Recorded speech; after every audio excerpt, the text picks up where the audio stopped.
Hi, everyone. This is Achyut Bava from Nightlight Astrology, and today I'm going to take a look at Venus's square to Mars, which is perfecting today into tomorrow. And I'm also going to do some live Q&A. So if you have any questions that you'd like to ask, I'd be happy to take them today. It's been a while since I've done a live Q&A, so I figured I might as well do one, see how you guys are doing, and check in.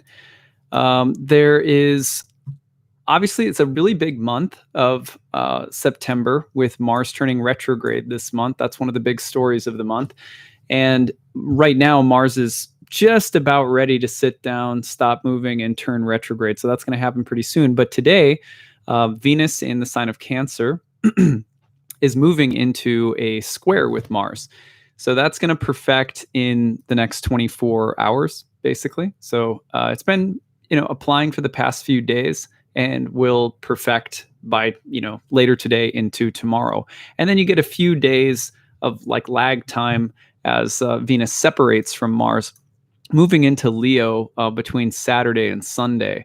And so, next few days into the weekend, you might also feel the Venus Mars square. So that being said, I'm just going to mention a few things about Venus and Mars to pay attention to. And then I'll open up for questions. So if you have questions, hello, everybody. Nice to see some of you in the chat box from Brazil. That's awesome. Yeah, tell me where you're coming from. I'd love to hear where all of you are located. Anyway, so after I take a look at this transit, I'm glad to take any questions that you have about anything whatsoever having to do with astrology. And the only thing that I ask people is not to put in elaborate questions about your own birth chart, because usually I can't, without looking at your birth chart in full detail, I can't say a lot. So, but if you have general questions about houses, signs, planets, anything and everything, I'd be really glad to hear from you guys. So feel free to put those in the chat box now. And as I get into this, I'll look over in a minute. All right. So the first thing to understand about Venus and Mars is that they are opposites. They are planetary contraries in ancient astrology, which means that they have a secret way of being the same, even though they also have a way in which they are these diametric, opposites. They have a big opposition between one another. Venus's signs, Taurus and Libra, are opposite to Mars's signs of Scorpio and Aries. When you take any planet and put it into the polar opposite sign of its own, you're putting it into the home sign of its planetary contrary. That Jupiter and Mercury have the same kind of dynamic, and the sun and the moon have the same dynamic with Saturn, light and dark. So there was a great book, and I've referenced it many times before in relation to Venus and Mars, by James Hillman, called A Terrible Love of War. And it's a really, really good read, and it's really important that people check that book out if you like to read and you want to know more about Venus and Mars. It's a really, I feel like it changed my life. I read it, I don't know, it seems like it was 6 or 7 years ago now. But at any rate, in the book, he talks about the fact that in ancient mythology, Venus and Mars, or Aphrodite and Ares, are secret lovers. Right, but they're illicit lovers. Like, it's not permitted for Venus to be with Mars. That's not the situation that Venus finds herself in the mythology. Instead, there has to be this kind of adulterous love affair between the two of them. But what are the Greeks getting at when they're talking about this? Because Venus represents peace and harmony, whereas Ares represents strife and discord. So why would peace and discord be secret lovers with one another? And the answer to this is that there's this myth that I like to pick on sometimes, and I saw this in yoga studio work over a long period of time, that people think that spiritual enlightenment, or even someone who's really mature spiritually, should be really balanced, meaning that they don't display maybe any emotions or great fluctuations in mood, or that they don't grieve when difficult things happen, or that they don't get excited when good things happen, that they just stay even the whole time. And certainly yoga philosophy and the ancient mysticism that have informed Western astrology certainly places a value on staying neutral to a certain extent. In fact, one image that's mentioned in the Bhagavad Gita is, like these rivers pouring into an ocean, right? But the ocean just looks the same. It doesn't look like it's going up rapidly or falling down rapidly when the waters stop feeding the ocean. It just looks like it's the same. So on a certain level, yeah, we're learning to have equanimity inside. But equanimity is not something that equanimity can be found while also moving through experiences of, really diverse experiences that take us way up and experiences that take us way down. The equanimity, in other words, isn't, it doesn't have, it's an equal opportunity employer. You know what I mean? Like, it'll take anything. It's like okay, so you're grieving. How do you grieve in a way that where you maintain your center, which is to say your soul, not just some gymnastic perfect balance on the balance beam of life, but how do you stay in touch with your soul? How do you not lose yourself when life takes you to a place that's really high or really low? That's really what's meant by equanimity in yoga, because it turns out that experience, that there is the ecstasy of the divine present in all things, in the really difficult things and in the the really amazing, seemingly easy or peaceful things. And this is why Venus and Mars are secret lovers, right? Because love loves strife and strife loves love. And again, in Hillman's book, A Terrible Love of War, one of the things he mentions is just the everyday ways in which you can see Venus in Mars dominant places and activities and people and events, and the way in which you can see Venus in the midst of Mars things, and the way that you can see Mars in the midst of Venusian things. So let me give you a few examples, and these are just really basic examples because you could certainly, you could, if you get the gist of this, you could come up with a million others, right? Let's talk, for example, about professional sports, which is really a Mars event, right? Think about, the kind of jocular, the muscle, the sweat, the competition, the dominance, the ego. And a lot of sports, you could say, in a sense, are like a modern gladiator arena. That's what we're doing, where people don't die, but people certainly get really, really injured, like lives are ruined. Oftentimes professional athletes are treated like horses, like that they're pushed as far as they can, and if they are injured, they're kind of taken out back and gotten rid of. Like that's the honest, brutal truth about professional sports in some ways. So it can be a pretty cutthroat industry, from what I've learned, and also having had clients who are in the professional sports industry over the years. That's the insight that I've gained, is it's thoroughly Mars-like. Now, where do you see Venus in the midst of it?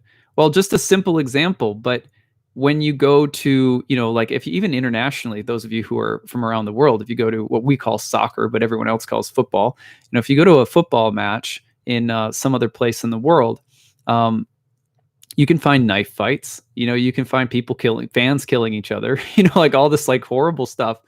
But also you find that everyone is wearing these beautifully color coordinated uniforms, that there is songs that everyone is singing, and that the fans are all decked out in their colorful apparel, and they paint their faces. And so there's this pageantry.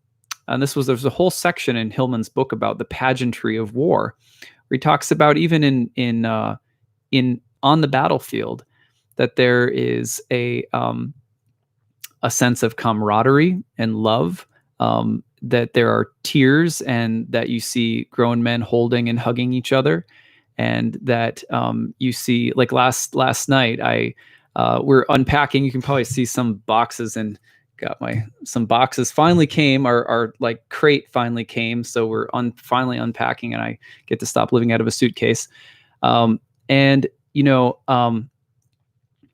yeah, so I was up late last night and I turned on the TV and I saw that there was a game 7 happening in the NBA basketball world. And afterwards, one of the players who had lost, he had his head down, and he was crying, and he was trying to kind of hide the fact that he was crying because he didn't want to be emotional. But and then you saw in some images of players, putting their arm around him and like really like loving on him. And so you'll find these Venusian elements kind of sparkling. It's mostly Mars, but then there'll be these little sparkles of Venus. And similarly, if you flip it around, for example, you can look at something that seems really Venusian, like ballet was a good example in Hillman's book, if I remember correctly, and figure skating, right? Where it's so Venusian. It's so much about the dance and the choreography and the costumes and the music and the elegance and the grace. And yet we all know, if you've ever heard anything about figure skating or ballet, that behind the scenes is, well documented. Dancers often have these brutal competitions that can be really hard on their bodies. Remember Nancy Kerrigan and Tanya Harding? Remember that whole thing, right? There was actually violence. Someone was hired to hurt her competition or whatever. I think it was Nancy Kerrigan was the one who got hurt. Yeah, so there's this cutthroat quality of Mars behind some of the things that look really beautiful. And so you can't really ever find one without the other, right? So there's always Venus in the midst of something really Mars-like, and there's always, a little bit of Mars in something that really looks Venus-like. It's important to remember that because in our relationships, we also tend to, we think to ourselves, my relationship is healthy, happy, normal, sane, functional, and good if there is no fighting, if there is no tension, if there is no competition, if there is no power struggle, no issues of dominance. But actually, a relationship that is entirely a safe space is probably not much of a relationship. And of course, by safe space, I don't mean, I mean, we should all have each other's, welfare in mind, and we should be treating each other well and keeping each other protected, obviously. But there has to be something at stake. You know what I mean? There has to be a feeling of risk, of potential loss, of a little bit of competition. It's Mars and Venus together. It's not, they can't be very erotic and really turned on by one another on a sexual or creative level unless there's some sense in which Venus is protecting the peace with a Mars-like vigilance, and Mars is pursuing Venus with a Venus-like charm. So there's a dance that happens between the two, and most tantric traditions are rooted in not just the establishment of peace and harmony and flow in relationships, but the honoring of the dance and power struggle of the opposites that can and should be harmonious while also being tense and fraught with peril. Now, the peril, we're not talking about people hurting each other, obviously, but at the same time, a little bit of hurt is normal. Like a little, how can we say it? Like, you should feel when you're dating someone, like you could get your feelings hurt. You know what I mean? Like there's something at stake. You should feel vulnerable on a certain level. There should be a rush, an uncertainty, an aura of danger. If we try to eliminate that from everything, ironically, Venus becomes oftentimes, like if it's so Venusian like that, Venus will become guarded and protected and often very passive aggressive. And therefore, if you can't just block Mars out, you know what I'm saying?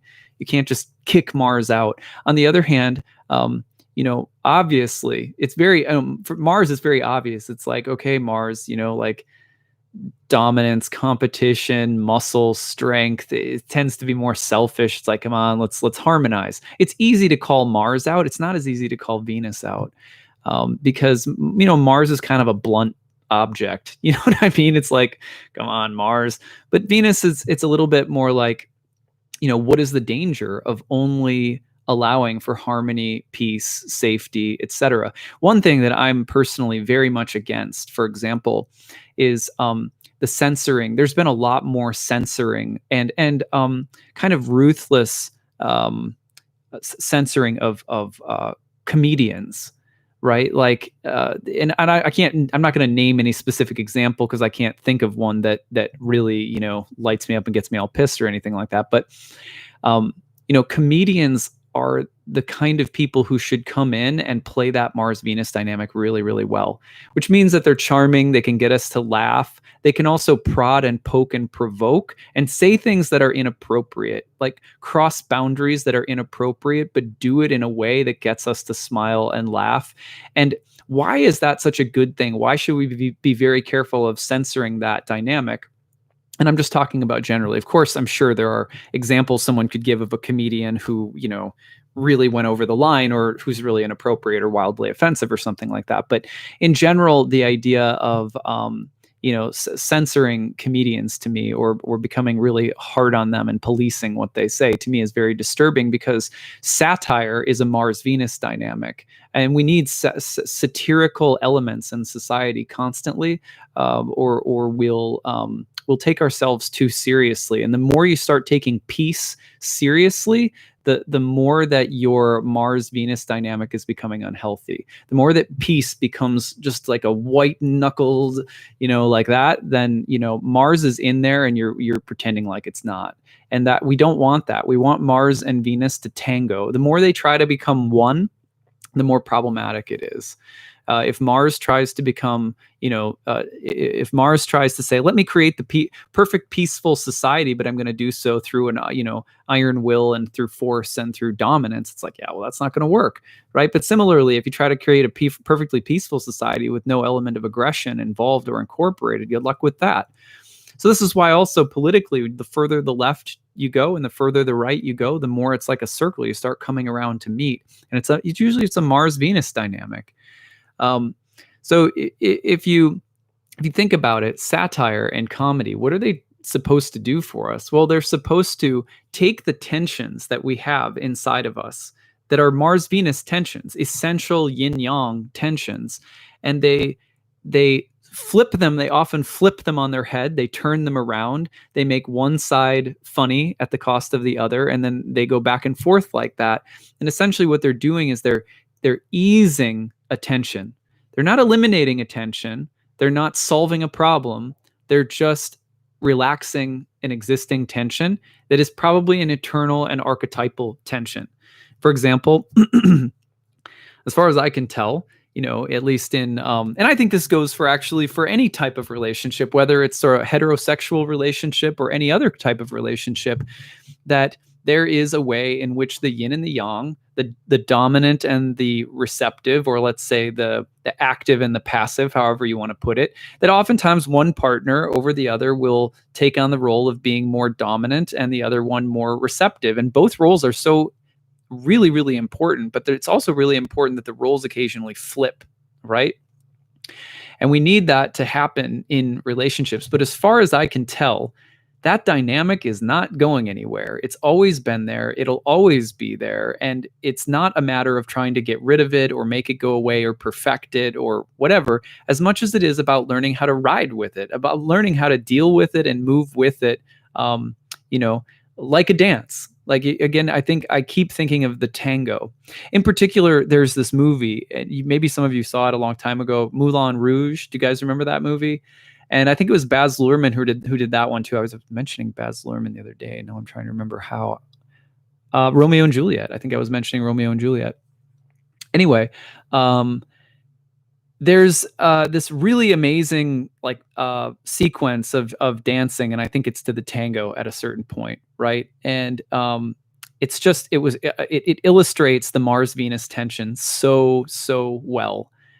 Someone else who I think has a Venus-Mars dynamic in their chart is Bruce Springsteen. He comes to mind.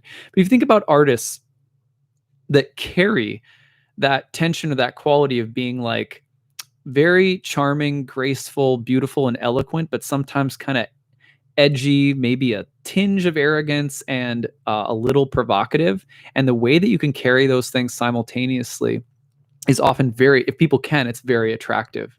It's considered very attractive basically to be someone who can throw a punch metaphorically, but who also, generally speaking, is a peacemaker. Right? When you can feel that combination in someone, and you can feel that tension is being held dynamically and fluidly by someone, it is attractive. This is why Venus and Mars together are so attractive.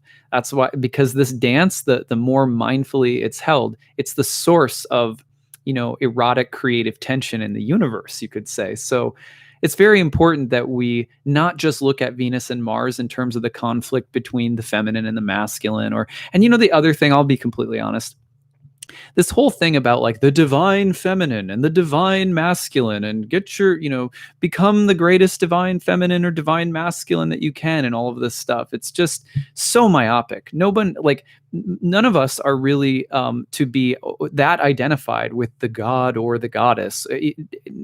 To me, there's the relationship between the two within each of us, and within how we inhabit our relationships is far more important. Otherwise, we're just going to, I think we're just going to like a costume ball, trying to become something that we're not. The more that people talk about having to inhabit some kind of archetypal caricature of a god or a goddess or a divine this or a divine that, the more usually that I find that it's another fashion trend. We're just making it a little bit more esoteric. That's my experience. I'm not dissing it. Now, of course, we at our yoga studio for many years, we hosted women's gatherings. We hosted sacred gatherings for men, etc. So I'm not against any of these things per se. It's just, what it's like. There could be this total caricature of these things that comes about, and it's like, if we take either the masculine or the feminine too seriously, usually we're like co-opting the other one within what we're expressing. So you have to be really careful of that. The more masculine that men try to get and be, oftentimes the more perverted the expression of the masculine will become, and vice versa for Venus and Venusian feminine things. And again, that can be regardless of sex, gender, sexual orientation. We're talking more universally about these archetypes. For example, again, like one of the things that,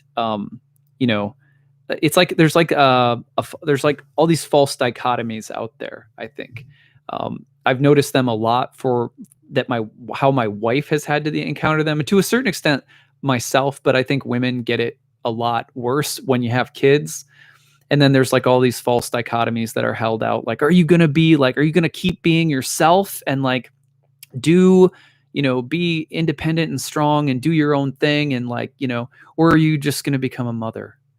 Like that. Like that's such a false dichotomy. Like you can be yourself and feel strong in who you are and be a mom if you want to. And lots of other examples like that, where there's these false dichotomies that are held out for people about what it means to be masculine or feminine or Venusian or Mars-like and so forth. And they are across the board. Again, I'm using some stereotypical examples here from, my own hemisphere, but I'm sure you've encountered them as well. Oh, well, in order to be strong and dominant in an industry, you can't be kind or nice or polite or sensitive. These are false dichotomies most of the time. The people who are, the people who have a kind of really well integrated relationship between Venus and Mars are people who know how to dance with these two together. And they generally speaking, it is not that Venus is attractive and Mars is something else. It's that the two of them established in dynamic tension, moving tension, are attractive as a whole. So at any rate, Venus and Mars are getting together in the next 24 hours. Venus is in the fall of Mars. Mars is in the superior square to Venus. You get the feeling that Venus could cave to the demands of Mars right now somehow, or that Mars could be a little bit more dominant in the dance of the moment, because Venus is not in a sign that beholds Mars well, doesn't have high regard for Mars, and Mars is in a sign that doesn't have a lot of high regard for Venus and his own sign. And then, he's in the superior square. So you look at it like from that standpoint, Mars and Venus right now, yes, the same dance is taking place that we should all try to kind of work with. But it's also possible that Mars will be a little bit more aggressive and dominant, and that's something to just be aware of. When Mars is more dominant, typically speaking, you're going to get more selfish, individualistic, domineering, aggressive tactics taking place within some kind of relational dynamic. You're trying to negotiate something. There's going to be maybe a bit more of a bully on one side. You're trying to agree on something you're going to do as a family or with some friends or something like that. There's going to be one person who might impress their demand upon the group in a little bit, more annoying way. Also, if Venus is being overly needy about something, Mars in Aries could also come along and say, look, it's nice that you want, it's nice that you have these needs and desires, but some of these are like, overly needy, maybe high maintenance, and here's an executive decision, just go, we're doing this. Like, it's just move forward. Let's get over it. So you kind of have to watch for the balance between, between the potential for Venus to be maybe a little needy and to not like the thing that it has to do. It just has to get up on its horse and go and do something. And Mars is like, get over yourself. Venus, on the other hand, could feel a little bullied, and it's possible that Mars could be a little overly domineering. Probably more likely that Mars is heavy in the mix right now, though. And that's also because, remember, Mars is about to turn retrograde, is stationing in the process of it, and is square to Saturn as well. So it has a little bit more of that, I don't know, just that ironclad, maybe a bit more of a restrictive aura around Mars, a kind of domination is natural to Mars, the tendency to dominate, but with Saturn, it's also a little conservative and strict or rigid. So Venus might be dealing with that a little bit. And if that's the case, be patient, because Venus becomes the queen very shortly. By Saturday, Sunday, Venus is moving into Leo. We'll start harmonizing with Mars pretty quickly, and getting out of the opposition to Saturn and Pluto and Jupiter and so forth. So you get a Venus that's going to be feeling a lot more empowered and emboldened, and probably, things will be smoothed over by the weekend if things are a little rough in the next day or two. All right, so that's what I wanted to say about Venus and Mars. As always, I am glad to be working through the transits of the month with everyone, because there's strength in numbers. Speaking of Mars, there's a lot more that we learn as astrologers that we have, that we can bring into our negotiating of these transits when we share stories with other people. And one of the things that I love about some of a few different astrologers that I like out there is that, you tune into someone's astrology that you like, and you often find comments that you like, and you often find insights and stories that you like. And so it becomes a kind of community experience. And the more that it's like that, the more we realize we're not alone. And that can just take the tension off from us, because a lot of the tension that really kills you when you're navigating astrological transits is the feeling like you have to get it all right, or that there's every astrological transit is some kind of test that you have to pass. And when you see that everyone else is kind of working through the same stuff, and you hear stories, it's usually pretty uplifting, makes it a little easier. Okay, so that is that's what I've got to say. I'm going to look up and see if you guys have any questions. If you do, I'm happy to take them if there are any. If not, I'll sign off for the day, but let's just see. How would Chiron in the 10th house present itself generally? Well, I don't work with Chiron so much, but I would imagine it's possible that Chiron in the 10th house might show up in terms of a career, profession, or activities in the world that embody, teaching, the healing arts, things like that. So, could see it like that. An exalted malefic, is that a good thing? Exalted Mars means it's able to bring on more conflicts easily. Well, no, typically exaltation is a sign of like increased or enhanced fortune relative to a topic. So remember that Mars isn't just like energy, Mars is also going to be wherever Mars is in your birth chart, for example, it's going to be an omen or an indicator of a certain kind of fate around certain kinds of topics. Mars could rule your financial house or your marriage house or your career house or the house that related to your parents.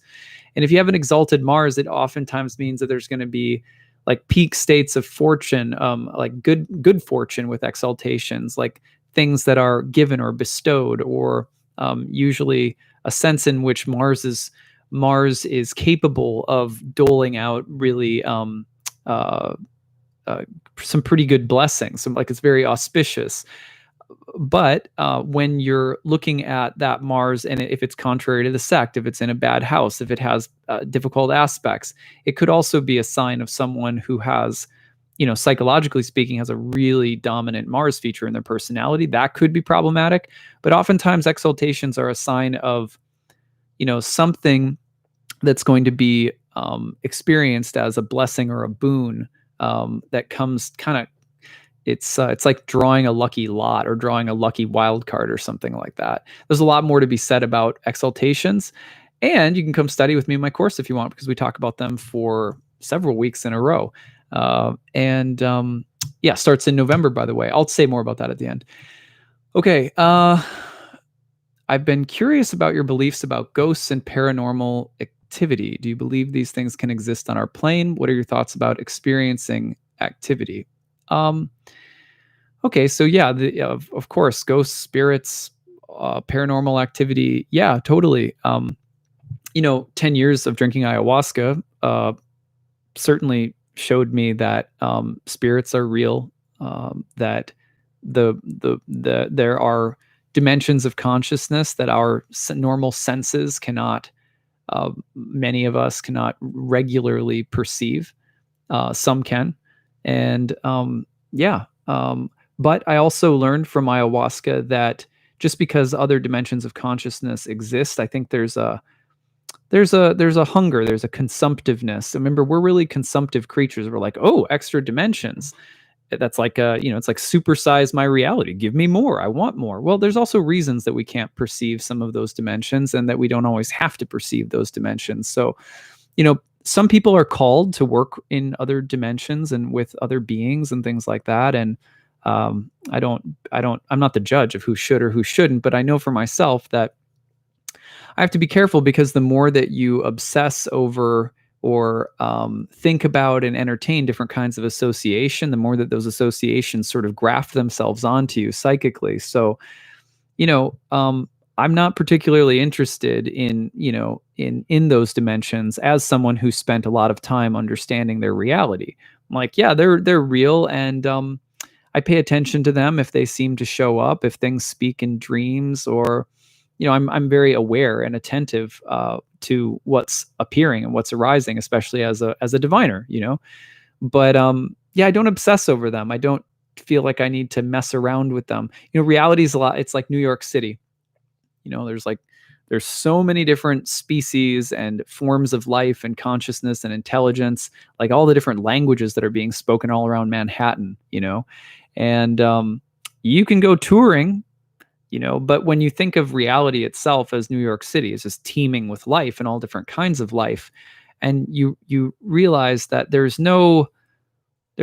it's not like it's your prerogative, right? But there's no imperative that's like, hey, you need to go and see the spirits and the ghosts, and you need to go do this and do that. And then you realize that, your spiritual life is, when you realize it's to a certain extent, it's of your own making. I think that it takes the pressure off from you of feeling like you have to go and do certain things just because they're there.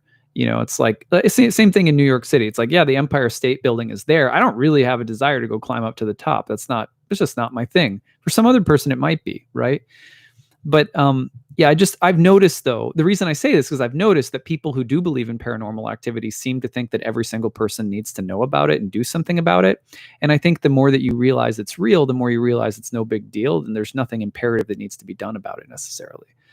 That's just my take. Okay, let's see. Good question. Please let me know whether the impending Mars retrograde saves those born with Mars retrograde. Well, you can't, it's like you're an eternal spirit soul. You were never born, you'll never die. You don't need any saving. You're fine. That's my honest answer for you. You don't need saving. You're okay. Mercury retrograde people manage better during Mercury retrograde is the same for Mars. Well, they can be important periods because you're born under such a period, so it can be important, but that can mean a lot of different things depending on the specifics of Mars retrograde in your charts. Don't freak out about it. Just keep your heart open, keep your mind open, and watch. Most of astrology's benefit spiritually has to do not with anticipating what's going to happen, but responding sensitively to what does happen given the knowledge of astrology that you have. Okay. The twin flame thing feels like it is born of ego, reflected duality, when in fact the balancing of our own yin-yang is the real sattvic state from Atman, not Lila Maya. If there is a twin flame connection. Yeah, I mean, I have no idea. I don't, you know what? It's a big reality. It wouldn't surprise me if such a thing exists. And at the same time, I'm not attached to it. People like, again, when people are like, have you found your twin flame? I'm like, you're reading a book I'm not reading, but it's cool. If you want to read that book, good luck to you. That's just my, you know what I mean? Like, it's cool though. Like it's serious. Like, isn't reality big enough where some people could be really, entertaining that particular experience or the search for that kind of a thing, and other people are not. Okay. It's the thing that I don't like, the thing that I'm a little cynical about is that, it's the same thing, paranormal activity and like people who talk about twin flames. Oftentimes there's this sense of like, well, he was my twin flame. Great. Does that, there's sometimes there's a sense that makes you better than someone else, or that makes somehow that's very special. Like I'm just not sure. I personally, I don't have any overwhelming evidence that twin flames exist. And if that they do, that they're any better than any other type of soul relationship within eternity, so okay. I get a little lippy, sorry guys. Let's see. Yeah, it's not my Krishna blue. I wish I could, but I can't. They won't let me paint. But the weird picture in the background will be changing to something Krishna like in the next couple of days. Now that again, look, my office stuff is here. I've got my printer, I've got my books. I'm all set. Let's see.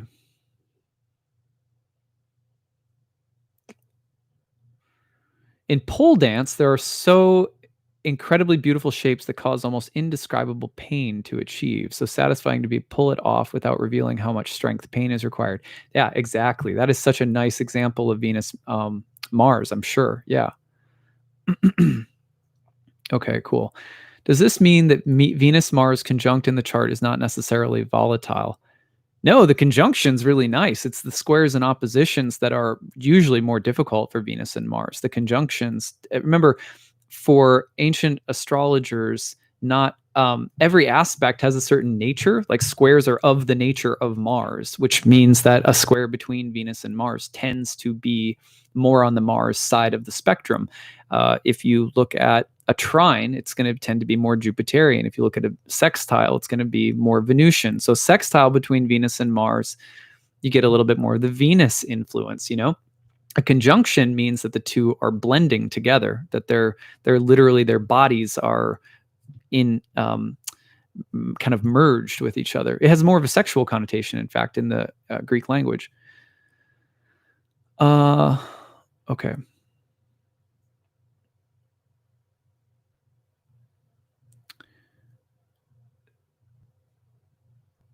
Does it also seem like there is that passive-aggressive theme in modern society with trying to be PC and protect everyone, even if it's not in a positive or constructive way?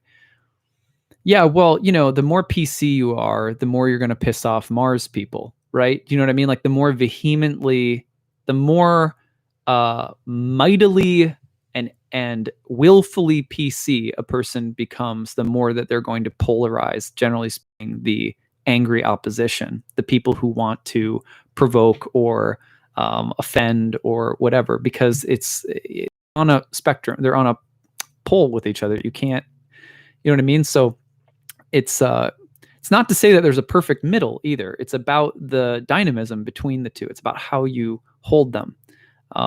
So consideration for others, consideration for diversity, consideration for that which tends to be harmed or marginalized. You can do that without becoming coercive, shaming, puritanical, rigid, all of which are covertly smuggling the same thing that you don't like back into the dynamic, which is Mars in that case. Yeah. Anyway, so it's how you do it. It's not that nothing about PC culture isn't true or valuable, right? So you got to be careful on that side too. It's why there's different positions on sports teams. If you've got nothing but pitchers on the field, you'll have a hard time getting outs. Yeah, totally. Sounds like if one has Mars in Taurus and Venus in Aries in their chart, there would be a special sort of balance. Yeah, exactly. That's called a mutual reception. And typically it's like, I've heard it described as like two drunk friends helping each other home from the bar by leaning on each other. So you've got Venus and Mars' sign and Mars and Venus' sign. They both may tend to pretend like there's something they're not, but somehow the two pretending together can get things done. So my daughter has that placement. It's really, you can totally see it too. It's really sweet. She has a way of flying off the handle when she tries to make peace, and she, I can just picture her. Sorry. And she also has a way of, her peace tends to lead to aggression, and her aggression ends up being really sweet. And you can tell that she just feels a little wrecked by it sometimes, but it ends up being very charming. And that's the case for so many people who have Venus-Mars mutual receptions by debility. Yeah. It's like a little klutzy, you know what I mean? Like it's like a little klutzy. I think that's the word we used to use when I was little. I hope it's not a bad word or something. There's the PC thing. All right. So, all right, let's see what else.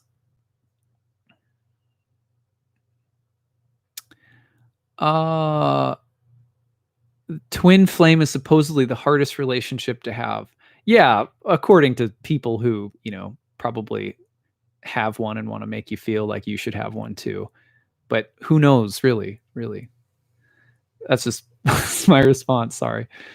Can you speak Punjabi? No, I can't. Sorry. I wish I could. That'd be cool. Let's see. How would the awareness of to the paranormal possibility appear in the chart? Would this most likely be a natal aspect or transit or both? Astrologers never really discuss it, and those things finding me is a big reason I dove into metaphysics. Well, planets in the 9th house, planets in the 12th house, planets in the 3rd house, planets in the 6th house. The cadent houses were called metacosmios, which means world in between worlds. And they tend to be more mental, emotional, psychological, liminal, otherworldly in nature, all 4 of them. So I would look for Neptune in one of those houses in a modern sense, maybe the moon or a Saturn, something like that. Because those are the more liminal planets that are, maybe Mercury as well. Mercury, Moon, or Saturn in one of those houses, specifically 12 or 9. But that's a guess. There can be a lot of ways these things show up. Let's see. Hope for the best and plan for the worst. Or as my meditation teacher answered, do more and more with less and less. Yeah, something that my guru says that sticks with me all the time is that when good things happen, the devotee, the one who's really devoted to the divine, says, I totally didn't think I deserved this, or I wasn't sitting here anticipating that I would get this. And so you emphasize gratitude and like a non-expectant, like I totally didn't necessarily deserve this. I'm really thankful. And if something bad happens, that you say to yourself, wow, I'm really fortunate because I can imagine that something worse could have happened, or that, maybe I deserved even something worse. That if you keep that attitude in general and I'm not talking about the huge, massive things where you just need to grieve or process something. You don't need to get in your head about it. But when you're in a reflective space to deal with the basic ups and downs of life, and you have that attitude of like, well, the difficult things, let's call them Mars-like things that feel like they're persecuting you, you're like, well, it could have been worse. Like maybe I deserve worse. And because you're reflective, you're if you're not self-effacing in a sense of like not liking yourself or beating up on yourself to the point of uh, low self-esteem. But it takes self-esteem to be able to hold yourself accountable and say, I'm better than something that I do or did, or I know that I've messed up to the extent that maybe I could have gotten worse in this situation. It could take a certain amount of confidence to actually say those things to ourselves. And that in those moments, we take that attitude. It's a way of inviting Venus into Mars-like things and Mars into Venus-like things. You want, when things that are good come to you, and you go, oh, this is just totally good. It's like, be careful about that, because many traditions all over the world tell us that things that appear as gifts are often curses, and you don't recognize it right away because we're myopic. We just, tunnel vision. We think, oh, this is great. This satisfies my desire. It must be a good thing. All of the ancient astrologers talked about that too. So you look at a good thing and say, this could be the seed of a difficult thing. I should stay aware. Maybe this is something that I deserve. Maybe it isn't. But just kind of staying. That's where that neutrality comes in, and then you can be happy with something that you got. But you can have a measured, careful approach, a mindful approach. Same thing when when things go bad. You can grieve. You can be upset. You can hurt. And then you can also say, and it could have been worse. And I'm going to accept this as my karma. Personal accountability and personal responsibility, for our actions in the world and for our own karma is not easy, because it's very easy to feel victimized by reality, because we don't often have the radar equipment to understand how our own karma is working, and it's not easy to develop that radar either. That's why meditation or some form of regular spiritual practice is recommended, because whether you call it karma or anything else, to be in alignment with the flow of the universal laws and energies, and to be a part of them and not resisting them, that takes work. It takes some kind of active effort to align our consciousness. But when you do, that's generally the attitude you have, is that you see blessings and curses within each other, and that's what allows you to flow through both types of experiences and not become victimized by them, meaning just pummeled by them, and then not having internal reservoirs of understanding to call on to move through them gracefully. Anyway. Yeah, let's see.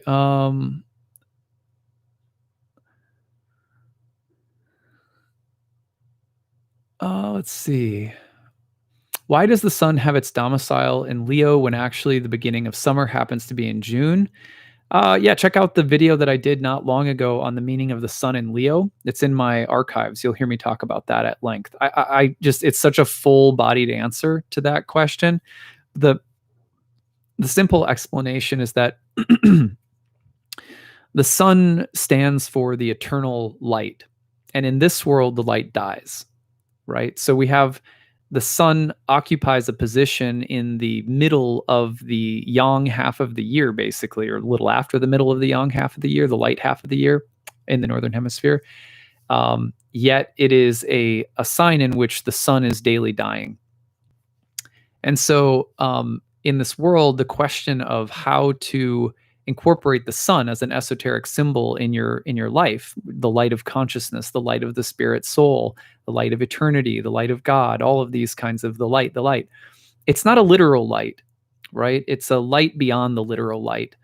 And like Krishna says in the Bhagavad Gita, that his abode, heavenly realm, is not illuminated by the sun or the moon or any lights here of this world. And so the sun as a symbol points us toward the light beyond the dying light of this world. And that would be the light of the vitality of our body, of the day when the sun sets. So in order to find light in this world, you have to do it in relation to the dying of light, the dying of the ego, the dying of the body, the dying of kingdoms, the dying of kings and queens, the dying of principles, the dying of ideals. And that's that the noble-hearted ability to find such a thing is you can't take that, you can't separate that from the encounter with death and mortality. And that's why Leo comes as the light is dying and the sun is, that's its place. That's a short answer, but there's again, I go into the full-bodied explanation in that video that I did on the sun and Leo. Okay.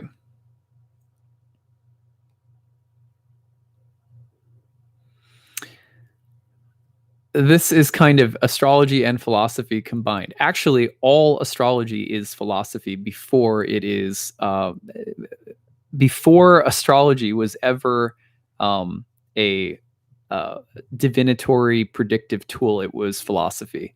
Most people don't understand that. That's why I teach. That's why my course is called Ancient Astrology for the Modern Mystic, because ancient astrology begins with philosophical premises. It's not.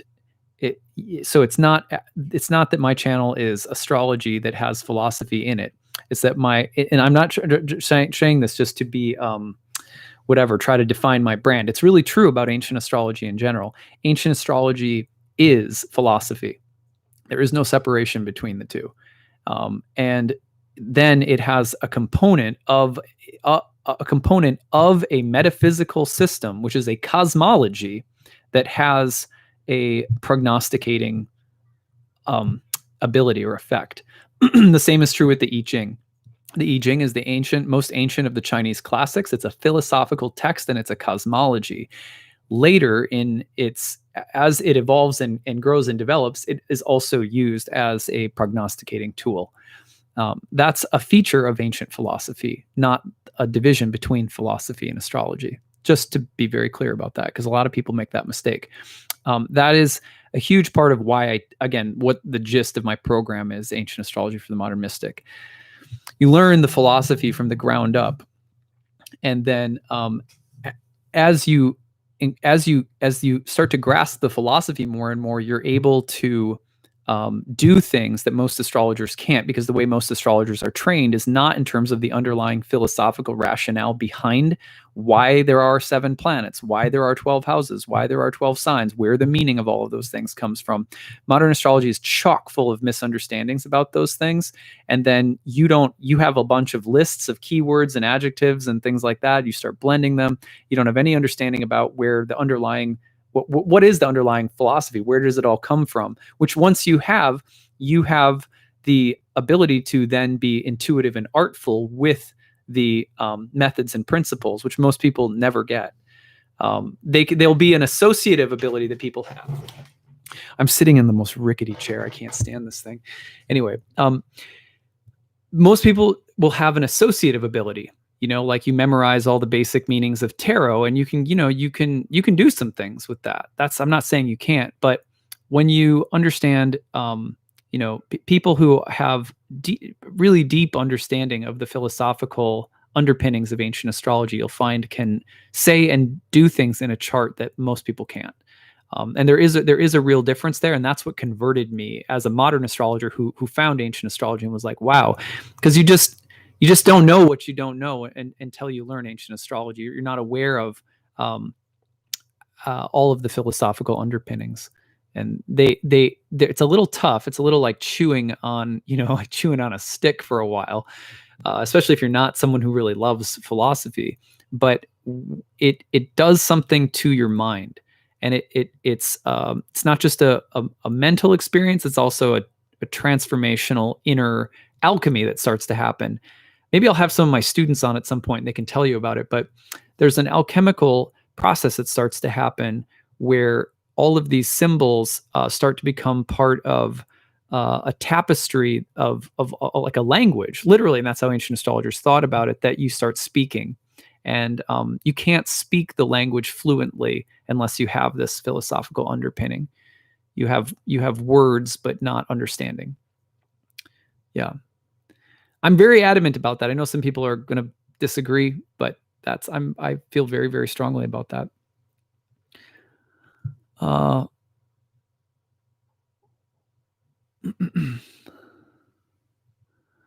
Let's see.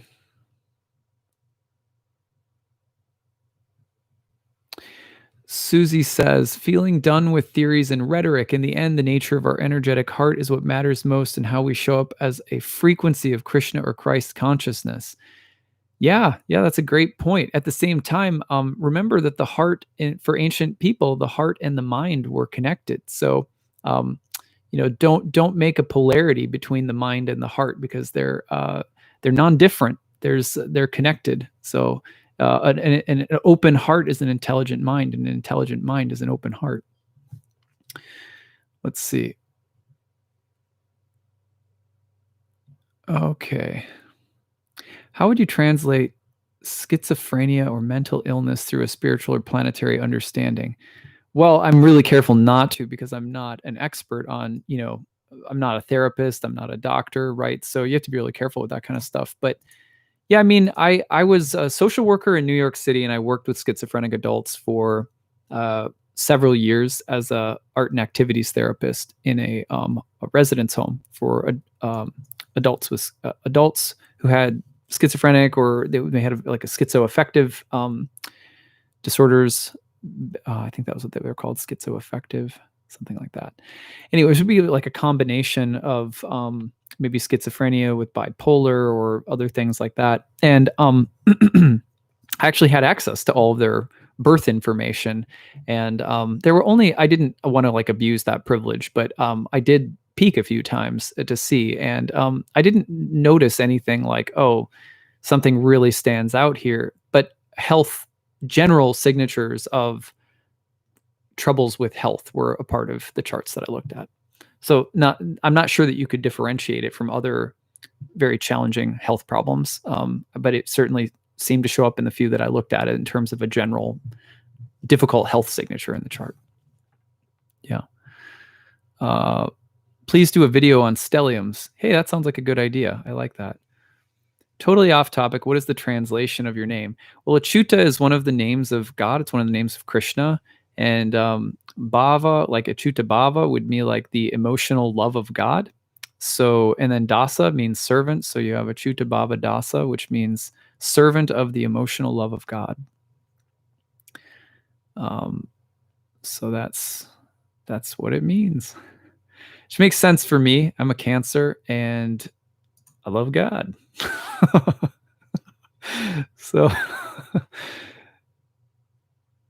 okay, I think that's it. I think could we regard Saturn as a kind of old Mars? Mars in Aries as action itself, and Saturn as time. So in Capricorn, Mars meets the material consequences of its action.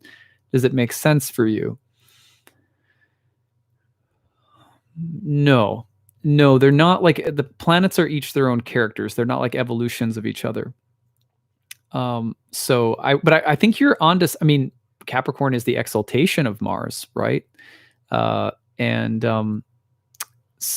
so I like what you're doing. I like the play that you're doing with signs and planets. I think that kind of stuff is really productive and helpful. If you haven't studied ancient astrology and dignity theory and where the dignities come from, I think you would really appreciate that. And it might add to the question that you have. It's a really deep question. I think it would take me too long to get into. Yeah. What can we expect with Jupiter, Pluto, Saturn conjoining soon? I'll be doing videos on that. That's a really long explanation.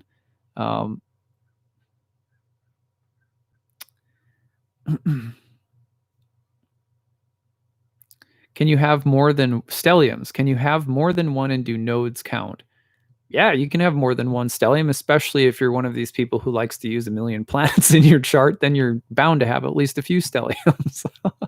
I'm just playing. Yeah, I mean, you can have a couple of stelliums, like maybe 2 stelliums of 3 in the traditional sense, or a 4 and a 3 or something like that. The thing about stelliums is that the house topic usually matters most, and the ruler of the stellium, meaning the ruler of the sign in which all the planets are in. Those are the 2 most important factors in terms of interpreting a stellium usually. If you have a stellium in the 7th house, in a certain sense, it's like just focus on relationships in your interpretation. If you have a stellium in the 4th, land, home, family, property, parents, If you have a stellium in the fourth and it's in Mars's sign, where is Mars? If Mars is not in that house, where is Mars? Because the relationship Mars has to that house, its dignity, its placement in the chart will be huge. It'll have a huge bearing on the topics of that house. We could do more on stelliums later. What does it mean to have a lot of grand trines? Well,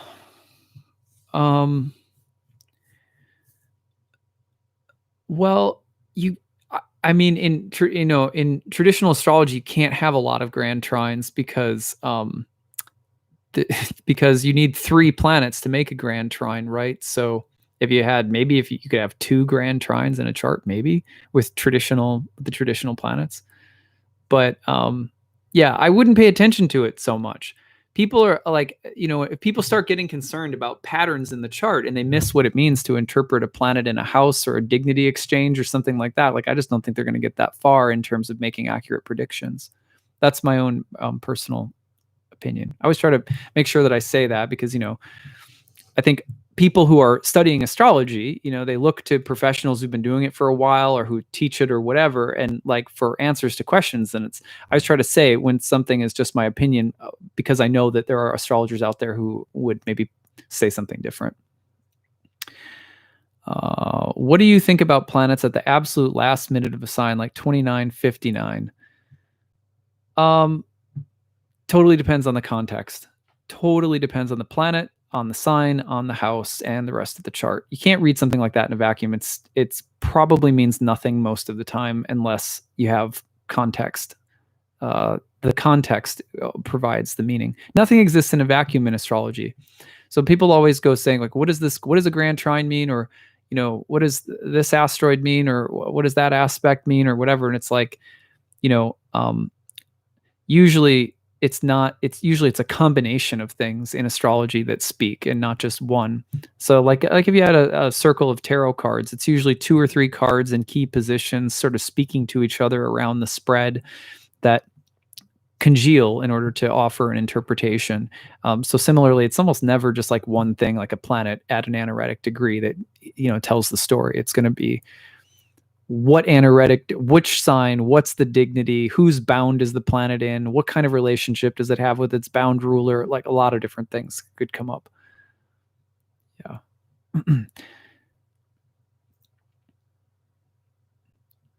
Have you looked into the Bach saga? The story says astrology came from the first humans and their city was called Hell. Today it's called Helsinki. No, I have not looked into that. It sounds, I don't even know what to say about that. It sounds crazy. Interesting. Can you use astrology to predict mental breakdowns? Yeah, definitely. It shows up often as a health problem, but, really intense aspects to Mercury or the moon, stuff like that. Okay. What does it mean to have a yod? My little autistic son has a yod in his chart. Well, again, like I would have to look at it to see, but I'm not a big believer in yods. I think that there are usually 10 more fundamental basic things in the chart that will give you more useful information than a yod will. Again, that's where I say that's just my opinion, but like if you're trying to see in your little son's chart, where are the indicators maybe of some of the challenges or struggles that he's going to deal with? I think that or the blessings, whatever, they're probably going to show up in more basic and easily accessible ways than a yod. Yeah. I could take a look at that for you sometime if you want me to. I love working with parents and kids charts now that I'm a dad. So how can we get through a Saturn square moon transit and make the best of it? Lots of rest or more discipline? Well, it's a time to any kinds of unhealthy attachments with the moon. It's a good time to sort of sober up, get real, become more self-sufficient. Good Saturn moon stuff. Don't be surprised if there are some painful events in family or in relationship to women or mothers, family karma in general. Excuse me. And also, it's a melancholic period. You may be more introspective, may need more solitude, could be a little depressive. You got to make sure that you get lots of sunlight, D3, make sure that you're not laying on the couch, that kind of thing. Don't let yourself become melancholic to the point of not getting enough light and movement, and because that can be a little lethargic and a little tamasic. Like it can be a little, it can put you into a kind of it can be a little numbing and stuff like that. So you got to stay active, water, fluid, movement, good rest, activity, exercise, keep your mind sharp. The dulling effect of Saturn moon can be pretty heavy. How can we get through a Saturn square? Okay, that was that one. How does Pluto conjunct Venus square Mars show up in the environment? How does Pluto conjunct Venus square Mars? Well, you're taking a Venus Mars square, as far as I can tell if I'm reading this right, and you're just throwing Pluto into the mix. So it just, it makes the intensity, depth, and cathartic qualities a lot more explosive, volatile, potentially dark, like that. Okay. With all the focus on planets, what about aspects to midheaven and horizon line? Big deal, or are planet aspects more important? Planet aspects are usually the most important, but planets conjoining the angles are really important. Aspects to the midheaven in particular are usually important if they're within 3 degrees. They say a lot more about that, but that's a short answer. Do you think charts will ever have a place in education? Not likely, but yeah, and I don't think we would necessarily want them to, right? Like there's something about this knowledge that shouldn't be widely popularized. I know people think that it should be, like anything that's good or valuable should be like widely popularized. But the thing is that the more widely popular astrology or anything like yoga, whatever, tends to become, oftentimes the more that its integrity can be stripped away from it. So I guess I'm uncertain about it. I certainly like to see more people become familiar with things that are of great value spiritually, but there's and that dichotomy is present in ancient astrology as well. You see people who like really wanted to sort of evangelical, like show people the way to this divine understanding of the cosmos, but then there's also a way in which the knowledge was very secret and guarded at the same time. So would a child with Sun, Gemini, and Virgo moon be very mercurial in nature? Yeah, you'd want to pay almost more attention to Mercury in that chart than the sun and the moon, because if Mercury is not in one of those signs, then you definitely need to pay attention to Mercury. Like you said, Sun in Gemini. If Mercury's in Cancer, for example, or if it's trailing behind in Taurus, that's a big deal. So pay attention to that. I'm on my way to the gym now. I've been depressed and spending lots of time on the couch. Oh, good. Yeah. Don't let the energy get pent up when you have a Saturn moon transit. That's the basic thing.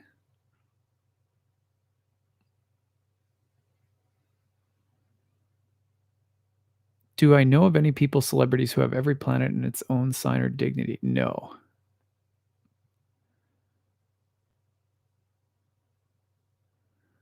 Would you say one's chart ruler is more important than the sun?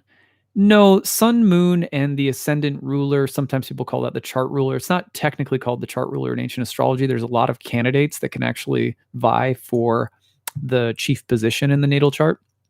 But the ascendant ruler, it really has to do with which planet has the most dignity, is in the strongest position.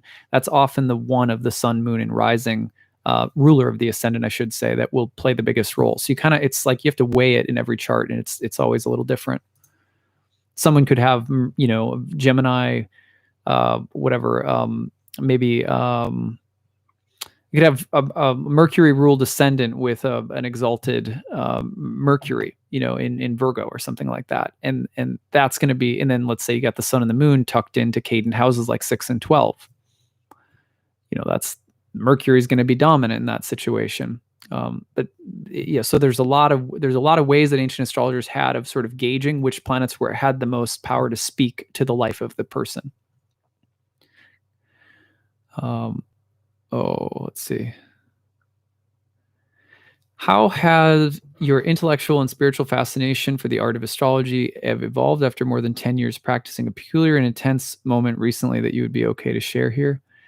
Actually, I'm just preparing to do a 10-part series called 10 Things I've Learned in 10 Years and 10,000 Charts. So I just realized recently that I'm somewhere between 10,000 and 15,000 charts that I've read, and in 10 years of reading. And so in realizing that, I was like, I don't keep track of those things. Like I don't care how many people I read for. It's not a competition. It doesn't make me great. In fact, I'm probably still really stupid as an astrologer in so many ways, right? But I kind of I was like, wow, that's a milestone. Like I should really do a little reflecting. So I'm doing a very, slowly releasing a 10-part series called, 10 things that I've learned in, 10,000 charts and 10 years of astrology. And in that series, I'm going to share a lot of just each topic of the 10 parts has a specific focus about one particular insight or lesson that I've seen repeated over and over and over again. So, and that series should start in the next week or two. So, and it keeps evolving. I mean, the thing that makes astrology continue to be of interest for me, is people and their stories. I mean, I did an MFA in creative nonfiction writing, so I really love memoir. I really love stories. I love people and I love stories.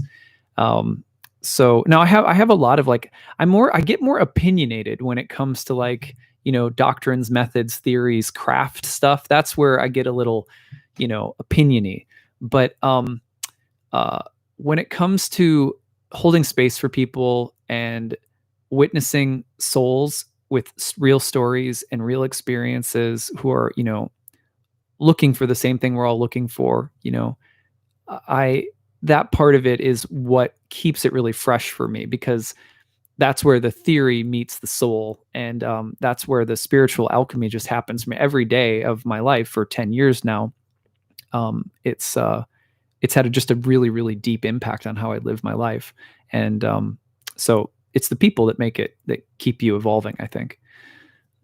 Anyway, I don't know anything about draconic astrology, so I couldn't do it. Would my chart show that I have insomnia? Yeah, there's some signatures for insomnia. Saturn moon contacts are often Saturn moon Uranus. There's a few others, but yeah.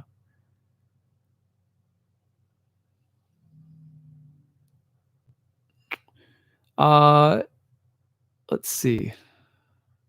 What does a retrograde Venus in a natal chart mean? A lot of different things. Depends on the house location, depends on the dignity, depends on the aspects being made, right?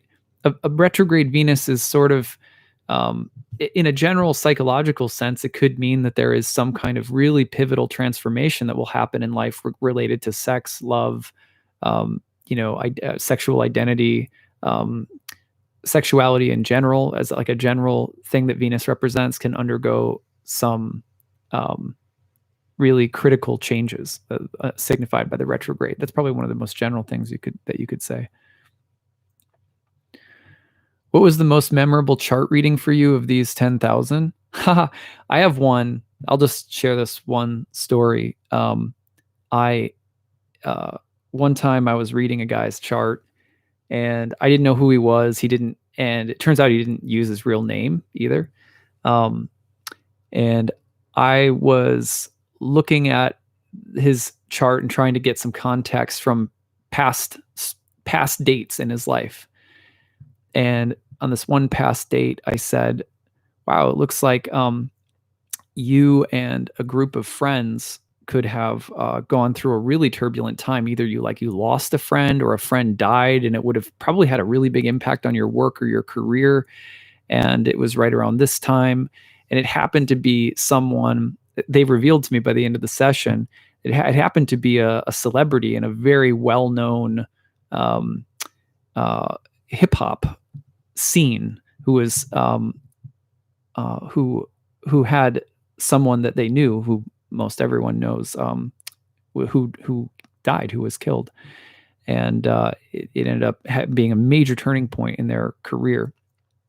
And I'll just never forget them when they told me who they were. And I was like, you mean so I was reading the chart of a celebrity in the hip hop scene and I didn't know it. And I had predicted a time period when a very well-known hip hop artist had been killed.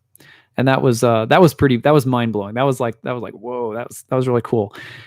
I mean, I have some pretty good stories. I read for celebrities backstage at the American Music Awards once, and there was some really memorable stories. Like I read for Wyclef, and that was super memorable. Like a really, really nice guy. I only read for him for like 10 minutes, but there's some other things like that. I guess kind of like celebs that you read for now and then. It doesn't happen all the time, but sometimes I've read for celebrities, and yeah, that's some of the, but that one was really memorable because I didn't know who the person was. They didn't tell me who they really were.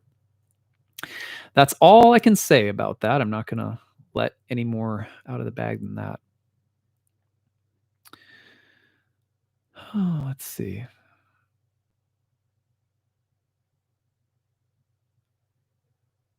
Can being prone to dysfunctional relationships be seen in the chart? Oh yeah, totally. That's a big one. That's a big one. I mean, so many of us struggle with that, right? So that's why I'm laughing. Would a Libra Mars cause serious indecisiveness? It could, yeah. Can you see narcissism and toxicity in people's charts? Well, I think of, like what did ancient astrologers say about narcissism? They basically said that's our baseline. You know what I mean?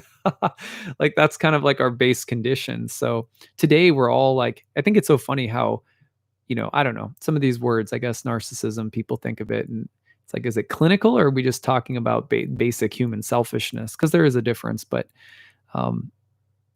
yeah. So yeah, but you can often see people who will tend to be more self-focused, maybe more self-aggrandizing, things like that. Yeah, it shows up. And it's really important as an astrologer that every person you meet and see and everything you identify, you have a way of being able to then recognize it in yourself and recognize it in your own chart.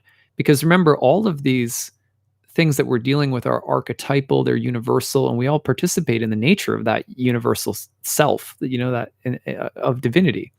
So when you're able to identify things in astrology and other people's charts, it's really also important that one of the ways that helps you to identify those patterns in charts and in others is in being able to identify elements of it, not the exact, we're not all things, but each of us are individual and we're cooked and baked in different ways, but like being able to identify elements of what you're seeing about others and yourself is really, really important in astrology. All right, well, that's what I've got for today. I'm going to cut it off here because we're at 1 hour and 17 minutes. It's been really fun hanging out with you guys.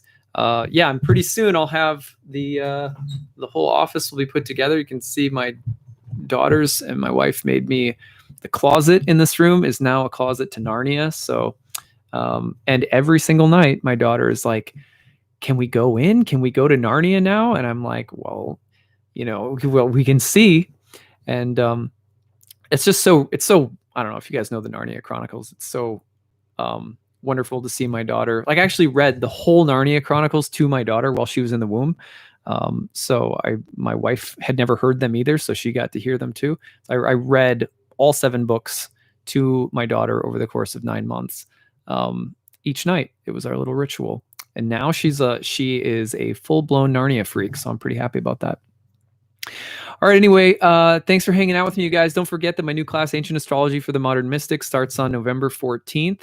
It's on Saturdays. It meets for a year. If you like this stuff, if you like geeking out about this stuff, if it's stimulating to you, if you love astrology, if you've been bit by the bug and you can't get enough, it's a really structured course, 30 classes on the year plus 12 guest lectures. We have each class is 2 to 3 hours long. It's captured live webinar. You can show up and participate live, or you can watch the recordings that are kept for you and archived. The other thing is that you can take a test at the end to be certified if you want to. It's like a certification test that I offer. Toward the end of the program, we bring in live clients, so you can always you can see the theory and method being applied with real people, real stories, real counseling, and see how that works so that you get an idea of how to implement the theory for yourself. A lot of people in my programs go on to read for other people.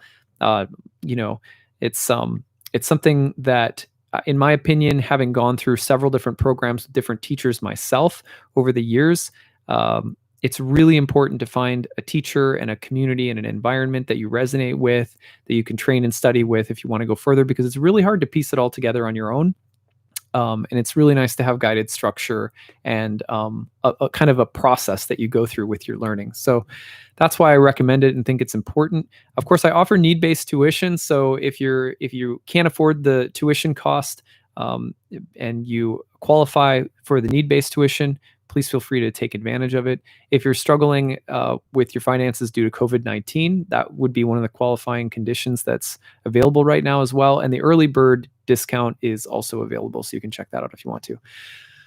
All right, that's what I've got. Take it easy, everyone. Bye.